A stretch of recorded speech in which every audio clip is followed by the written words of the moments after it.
சகோதரி நிவேதிதா தேவி, அதாவது Margaret Elizabeth Nobel என்பதுதான் அவங்களுடைய இயற்பெயர். அயர்லாந்து நாட்டை சார்ந்த பெண்மணி அவங்க தந்தையார் ஒரு மத குரு. அப்படி இருந்தும் இளமையில கிறிஸ்துவ சமயத்தின் பால் ஈர்ப்புடையவராக இருந்தாலும் கூட அதன் பிறகு புத்த மத கருத்துக்களால் அவங்க ஈர்க்கப்படுறாங்க. முதல்ல ஒரு பள்ளி ஆசிரியரா தன்னுடைய வாழ்க்கையை துவங்குறாங்க. கல்வியில பல சீர்திருத்தங்களை செய்யறாங்க. புதிதாக ஒரு பள்ளியையே லண்டன்ல ஏற்படுத்துறாங்க. சிறு வயதுல இருக்கும்போதே அவங்க குடும்பம் லண்டனுக்கு குடிபெயர்ந்துருது. கல்வியில சிறந்த கல்வியாளர் அப்படிங்கிற பெயரை எடுக்கிறாங்க.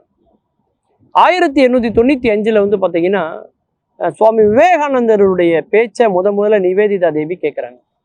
அப்பதான் அவங்க வாழ்க்கையில மிகப்பெரிய ஒரு திருப்பு முனை அமையுது. சுவாமிஜியினுடைய கருத்துக்களால் ஈர்க்கப்பட்டு அவங்க இந்தியாவுக்கு வரணும்னு விரும்புறாங்க. அப்போ சுவாமி விவேகானந்தர் அவர்கள் அவங்களுக்கு வழங்கிய பெயர் தான் நிவேதிதா அப்படின்னு அர்த்தம். நிவேதிதா அப்படின்னா என்ன அர்த்தம்னா அர்ப்பணிப்பு என்று அர்த்தம். அந்த நிவேதிதா தேவி நம்முடைய கல்கத்தாவுக்கு வராங்க. அங்க ஒரு பள்ளியை துவங்குறாங்க. சாரதா அம்மையாரை சந்திக்கிறாங்க. அவங்களால தான் அந்த பள்ளியை துவங்கணும்னு சொல்றாங்க. சாரதா அம்மையாரோட பேசி பழகணும் அப்படிங்கிறதுக்காகவே அவங்க வங்க மொழியை கற்றுக்கொள்கிறாங்க. அவங்க இந்தியாவுக்கு அந்த காலகட்டம் பார்த்தீங்கன்னா பிளேக் நோய் அதிகமாக கல்கத்தாவிலே பரவிய ஒரு சூழல். பலரும் இறந்து கொண்டிருந்த ஒரு நேரம். அப்போ வெறும் பாலையும் பழத்தையும் மட்டுமே உணவாக எடுத்துக்கொண்டு அந்த மக்களுக்காக போராடியவர்கள் நம்முடைய நிவேதிதா தேவி அவர்கள். அதுக்கு பிறகு பால் கூட வேண்டாம், எனக்கு பழம் கூட வேண்டாம்னு அந்த அளவுக்கு ஈடுபாட்டோட அந்த மக்களோட அந்த பிளேக் நோயால் பாதிக்கப்பட்ட சூழ்நிலையில அந்த மக்களை காப்பாற்றுறதுக்காக போராடினதுனால தான் அந்த மக்கள் அவங்கள சகோதரி என்று அழைக்க ஆரம்பித்தார்கள். அந்த அளவுக்கு கல்வி சேவையோடு சேர்ந்து ஒரு ஆன்மீக நாட்டத்தோடு இருந்து இந்தியாவுடைய கல்வி முறையில பல சீர்திருத்தங்களை செய்த ஒரு புரட்சிகரமான ஒரு வீர துறவி என்று நாம் சகோதரி நிவேதிதா தேவி அவர்களை நாம் சொல்லலாம். பல புரட்சிகளை செஞ்சாங்க. அதாவது வந்தே மாதரம் என்ற பாடலை அவங்களுடைய பள்ளியில முதல்ல பாட வைத்தது அவங்க தான். இந்தியாவினுடைய தேசிய கொடியை முதலிலே வடிவமைத்தது யார் என்று சொன்னால் சகோதரி நிவேதிதா தேவி தான். அதிலும் அந்த கொடியில பார்த்தீங்கன்னா வஜ்ராயுதம் இருக்கும், ஒரு அகல் விளக்கு தீபம் இருப்பதை போல ஒரு தேசிய கொடியை வடிவமைச்சதும் அவங்க தான். அதே மாதிரி ஜெகதீஷ் சந்திரபோஸ் அவர்கள் தாவரங்களின் உணர்ச்சி என்ற ஒரு நூலை எழுதுகிற போது அதற்கு பெரும் பங்கு ஆற்றியவர்கள் அவங்க தான்.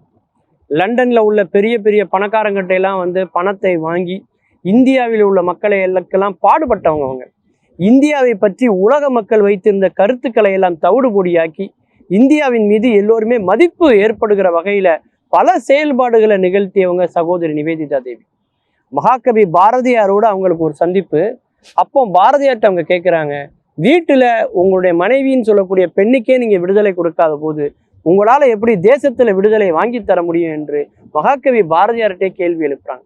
அதன் பிறகுதான் பாரதி தன்னுடைய ஞான குருவாக நம்முடைய சகோதரி நிவேதிதா தேவியை ஆன்மீக குருவாக ஏற்றுக்கொண்டு அவர் தன்னுடைய பயணத்தை துவங்குறார். அப்படி இந்த மண்ணில பல மாற்றங்களை நிகழ்த்திய சகோதரி நிவேதிதா தேவி வாழ்ந்த ஆண்டுகள் அப்படின்னு பார்த்தீங்கன்னா 44 ஆண்டுகள் தான். 44 ஆண்டுகளுக்குள்ளாக இந்த மண்ணில் மாபெரும் புரட்சிகளை செய்த பெண்மணி.